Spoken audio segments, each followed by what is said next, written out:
رمضان کی اللہ نے ڈیفینیشن یہ نہیں بتائی کہ رمضان وہ ہے کہ جس میں روزہ فرض کیا گیا ہے. اللہ نے کہا رمضان وہ ہے جس میں قرآن نازل کیا گیا ہے. شہر رمضان الذی کتب فیہ الصیام نہیں، شہر رمضان الذی انزل فیہ القرآن. رمضان وہ ہے جس میں قرآن نازل کیا گیا. اور کل میں نے عرض کیا کہ فقط قرآن نہیں، تمام آسمانی کتابیں رمضان میں نازل ہوئی ہیں. یہ کتاب الکافی کی حدیث ہے. قرآن جس کی زندگی میں آ جائے نا، اس کی زندگی میں خدا جلوہ کر لیتا ہے، اس لیے کہ قرآن کا جو محور ہے وہ خدا ہے. باقی جو آسمانی کتابیں جو اس وقت تحریف شدہ ہیں ان میں محور انسان ہے، قرآن میں محور خدا ہے. ذرا غور کیجیے گا میں کیا کہنا چاہ رہا ہوں. ان میں محور کیوں انسان ہے؟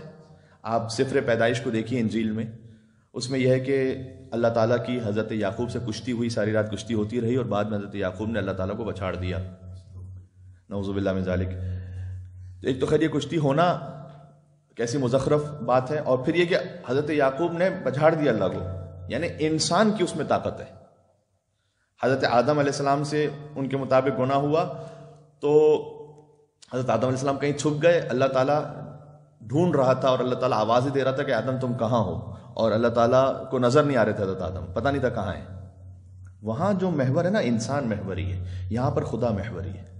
اللہم اے پروردگار تو ہی مالک الملک، تؤتی الملک من تشاء وتنزع الملک ممن تشاء وتعز من تشاء وتذل من تشاء بیدک الخیر انک علی کل شیء قدیر تولج اللیل فی النہار وتولج النہار فی اللیل وتخرج الحی من المیت وتخرج المیت من الحی وترزق من تشاء بغیر حساب.